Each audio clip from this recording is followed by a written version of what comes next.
Good morning, it's the Music Reel, and my name is Nicola Burton. I'm your host for today. My very special guest is a man called Richard Flohil. Now, Richard is currently in Toronto in Canada, but he originally hails from the UK, I think Yorkshire. And Richard, my goodness, your cheat sheet is incredible. You're a music producer, promoter, publicist, PR guy. You're an award-winning journalist. And we met when you brought the jerry cans out to Australia a couple of years ago.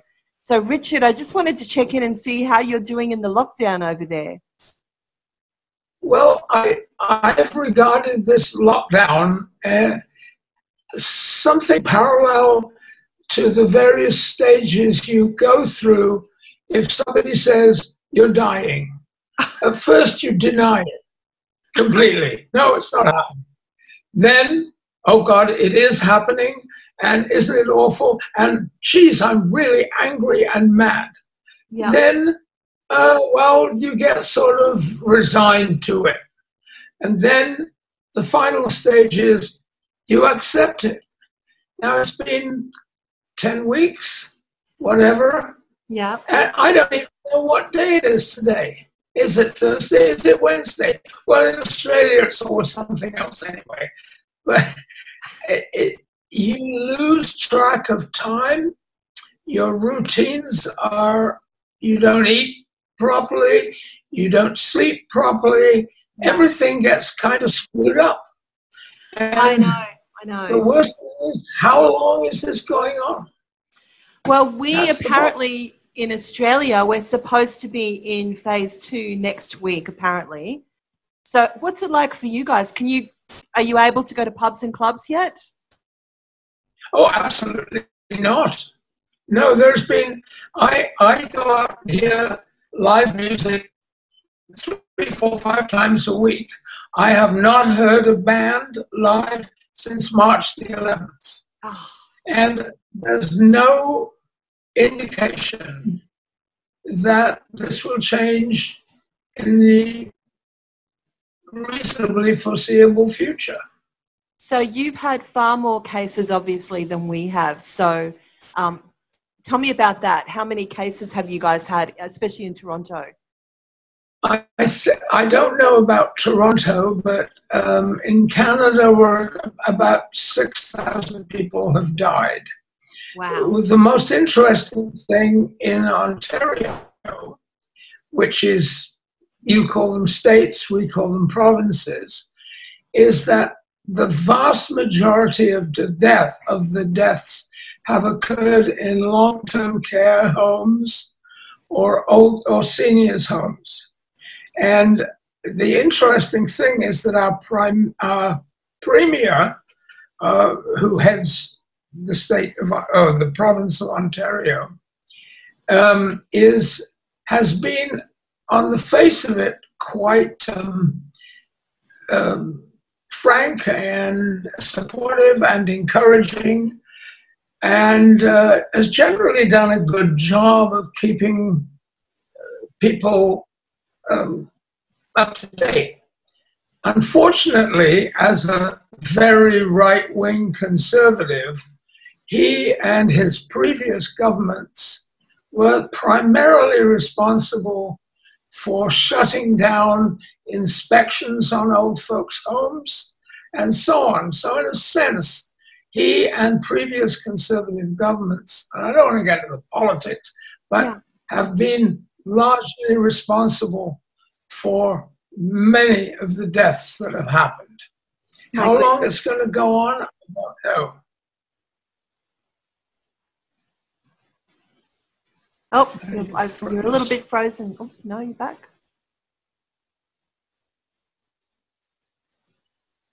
You're frozen. You're right. Can you see me? Yeah. I can see you, but it's freezing quite a bit, actually. Yeah, well, we're a long way. How many thousand miles are we away? We are.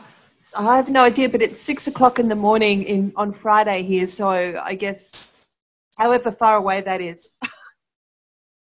Yeah. Oh, now you're okay. Let's go on.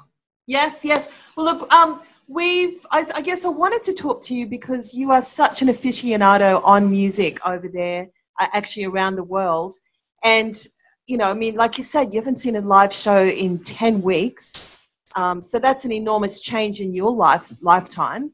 What do you think moving forward, the music industry worldwide is actually going to look like as a result of these changes? I've given this some thought, but until this is eradicated, either by vaccine, the passage of time, or whatever, I think people are going to be very nervous about going to live music shows. Yeah. I won't be. I'm just going. I'm an old guy. I'm 85. I don't have, you know, I'm just taking my risks. I wear a mask when I go out. I feel sometimes as I leave my apartment building, maybe I'm on the way to rob a bank. It's weird. But that said, I think it will take a year or 2 years to get back to whatever the old normal was. Meanwhile, I think what happens is that festivals will kind of go out of business and have to be reconstructed, refinanced. Bars and clubs, many of them around here, have kind of folded. And the government, the federal government, has been supportive with business loans and so on.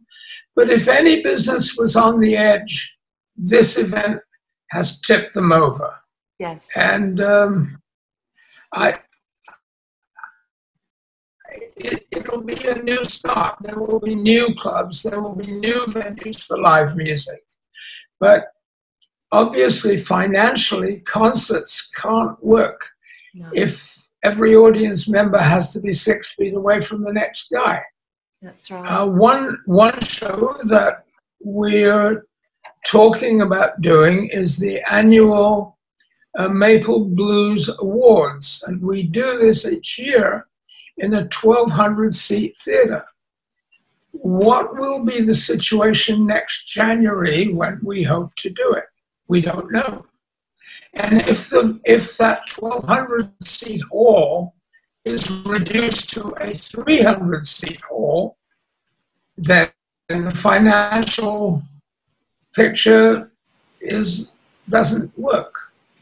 I think we're lucky in Canada because our federal government is very supportive of the arts, unlike the United States, where, you know, I think the president has yet to read a book.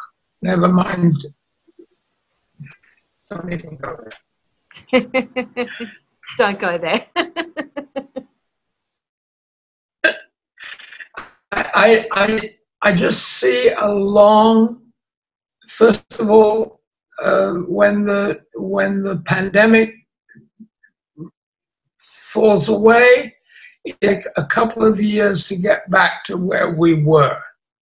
Yes. If it keeps coming back, who knows? I mean, I've lived through some strange times. When I was a little boy, I was in a war, and people were dropping bombs nearby.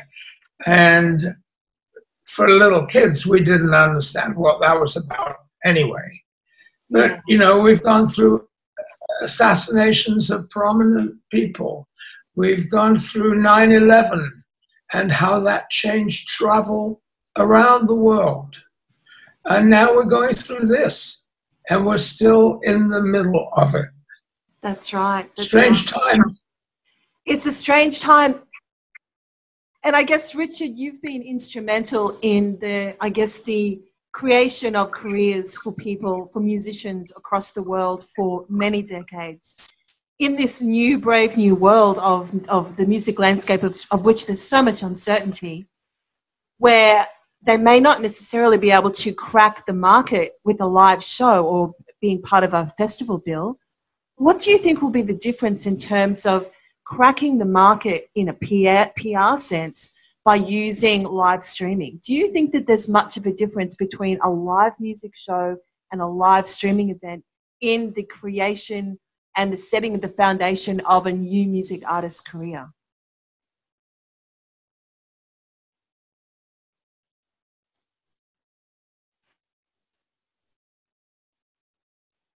Seems to be a delay. Oh, sorry, Richard, I can't hear you.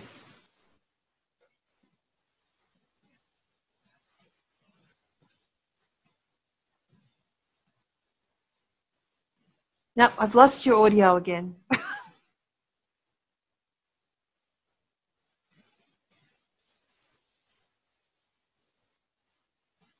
Try and get some technical help. The gremlins across between Australia and Toronto are not coping right now. No, Richard, I can't hear you at all, unfortunately. Oh, can you hear me now? I can hear you. You're right back there. You are. You're all good. Nope, you're right back on now. Yes, yes. So. Okay. Okay, great. All right. I think live streaming is absolutely important, that every artist has to do it just to keep, first of all, to give some point to their daily life. But it is not the same as a live performance. Many of the artists I work with or have worked with are doing these shows and getting 100 people or 50 people, or worst comes to worst, 5 people. Some of the American roots music artists, I'm thinking of Mary Gaucher or Steve Poltz, or are getting 500, 800 views. But that isn't many. No. And the warmth and intimacy of an in-person thing.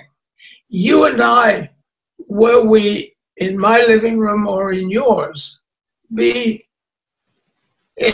would be much easier to communicate than we are doing now, however well or badly we're doing this. But I think live music needs a community of people there with it. The musicians, one of my favorite gigs in Toronto to go to is a tiny bar where if you get there early enough, you are practically sitting in the band. That's a kind of a warmth, a kind of intimacy, a kind of community that you cannot get this way. No. I think some people will, I think if this goes on much longer, people who are doing, I think audiences will get tired of live streams. Mm-hmm. They will still go to see their favorite artists if they know about it, which is the question. And as for the people who are doing the live streaming, they will get better at it. This is the first Zoom call I've ever made or been involved with. And congratulations. I'm nervous, and now I'm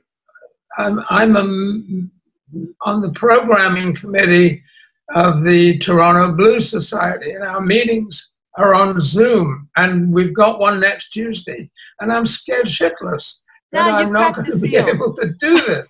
You've cracked the seal, you're fine, dude. Yes, I've lost my Zoom virginity.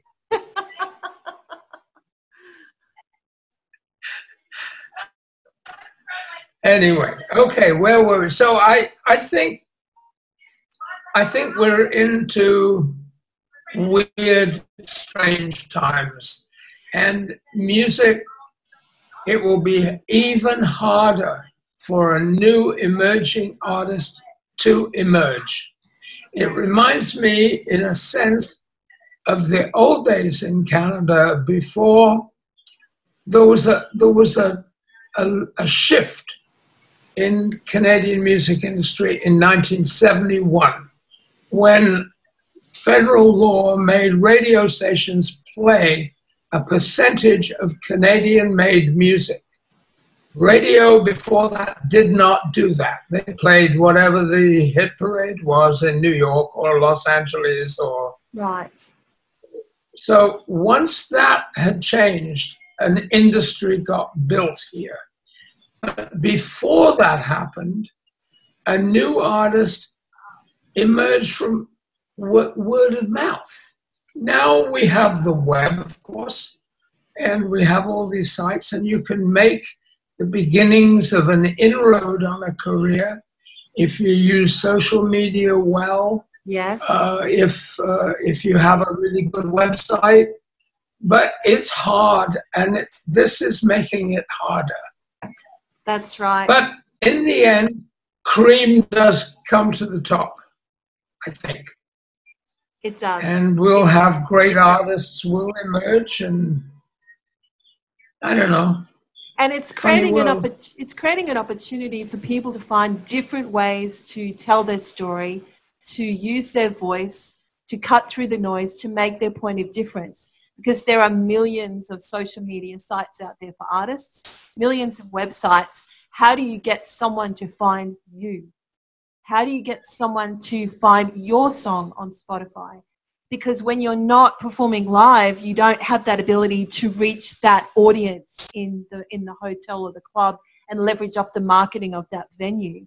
So now is a time for us to pivot, innovate, get super creative, and find what our point of difference is. And I think you have been instrumental in that for the careers of so many people throughout the ages. So, but my question for you really is, Richard, have you finished your book?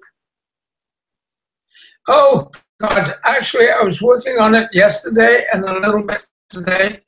It's, I've wasted 10 weeks of this event not doing anything.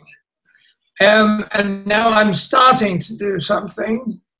I did a piece, finally finished it, on a singer that I had some involvement with in her early career called Ani Di Franco. I've done pieces for the book on a number of Canadian artists, but also people like Ray Charles and Solomon Burke and a bunch of others that I've had some kind of involvement with, and their stories. The book is called The Night Miles Davis Tried to Buy My Car, and 100 other mostly true stories of life at the edge of music. And I think anybody who works in music for 50 years and doesn't have any stories, well, we blew it. Big time. It's all about the story. It's just, and some of them are funny, and some of them are sad, and some of them are in between, and some of them are not suitable for work. There are some very, very silly stories. Well, I look forward to reading that book. Can I ask, what do you do with all this stuff? Are you editing it? How does it work from here? How do you spread this? Well, we are publishing these podcasts every day. We're not editing it. We're keeping it real and raw. And we're talking to everyone around the world, whether they're events, whether they're in hospitality, whether they're in music. I've got classical musicians, punk musicians. I've got everybody, because, look, this experience is not exclusive. It's affecting everyone, and it is transforming the face of 3 industries all at once. So to me, that's a story that has to be told. And, you know, what we do moving forward, I think we can leverage off each other's experiences and each other's perspectives of what our visions are collectively about what this is going to look like, 6 months down the track, 2 years down the track, 10 years down the track. Because people like you've been in this business for 6 decades. That's an incredible investment, and you've got this enormous asset of experience and knowledge. So that's one story that needs to be preserved and valued. And that's what the Music Reel is all about, is making sure we get those stories out there, because these stories, if we look back on this in 5 years' time, I think is going to be quite valuable to see how we've gone through this process. A lot of artists have had some pretty severe mental health challenges. Like you said, a lot of businesses have closed their doors. And it's how we respond to this event and how we tell our own story. For me, that is almost, I think, that's the story in itself, all of us together with our story. So, that's why I agree. You hear me? Yeah. I think, yes, I can. And I think for many performers, especially those in niche groups, be they folkies or blues or whatever, which is normally the fields that I've worked in. I used to say, well, you could do pretty well, and then the record industry disappeared, and somebody can get hundreds of thousands of streams and eventually get a check for $15. Yes. So that part of the business seems to have kind of collapsed. And whether it will change, whether streaming services will, instead of making billions of dollars in profits, will do less well and share that wealth. Then I used to say, but it's okay, live music will be fine. But I have to say that in the last 2 or 3 years, I've sort of changed that. We all watch, especially now, we all watch Netflix. We all stay home. We don't go out as much as we used to do. I'm an exception. And it's harder and harder. In urban centers, the little clubs that we used to go to are suddenly holes in the ground and 40-story condo buildings. So there's a shortage of venues, there's a shortage of audiences. And how we solve that? Well, if you broke through, if you were a Canadian artist like Justin Bieber or Weeknd or Drake, yeah, sure, you've got an audience. But for the next foreseeable future, you will not be playing in a stadium with 20,000 people. That's right. You will not be, and the folky blues people will not be at folk festivals or blues festivals. I don't know about Australia, but I suppose that most of your festivals are cancelled or postponed or whatever. All of them. Every one of them in Canada is gone, every one of them. Yeah. And in the folk area, however you define the F word, as I call it, there are 29 summer folk festivals in this province alone. Every one of them has gone. And the big ones in Vancouver, Calgary, Edmonton, Winnipeg, all gone. And it's a gamble. In a year or 2 years, I think people will return to them if they can survive financially. I mean, look, here's the deal. I'm older than dirt, so I don't really have to worry about this. I'm sad. This summer was going to be 7 festivals in 8 weeks, right across the country. And I was really looking forward to it. the festival organizers in Canada know me, and I've seemed to have a permanent backstage pass. I have the best time. I meet the nicest people. It's like going to summer camp. And I can't do it. I can't even go to England and drink in a pub. Yeah. I can't go down the road and drink in a pub. Strange times, love. They are strange times. And Richard, I think it's been great to talk to you today, because it's given artists around the world a different perspective about not just what it's like now, but what we've got facing us. And I think super clever, innovative thinkers, creative thinkers, which is what artists are. They don't think the normal, they think outside the box. I think that they're going to come up with some different ways of making their space in this brave new world. So all I can say to you, my friend, is finish that book. You need to finish the book so we can actually read it and read your stories. And look, it's been great to talk to you. I think we'll leave it there. And congratulations. I popped your Zoom cherry. I'm very excited to know that I've done that. Thank you very much. And Richard, take care. It was so great to talk to you. And good luck with the rest of your Zoom calls. And I will stay in touch with you.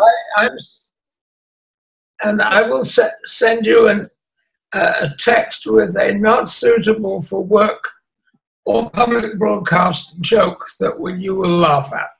That's so not like you. We never have those kinds of conversations. Bless you, and thanks a lot. Thanks, Richard. See you later. Take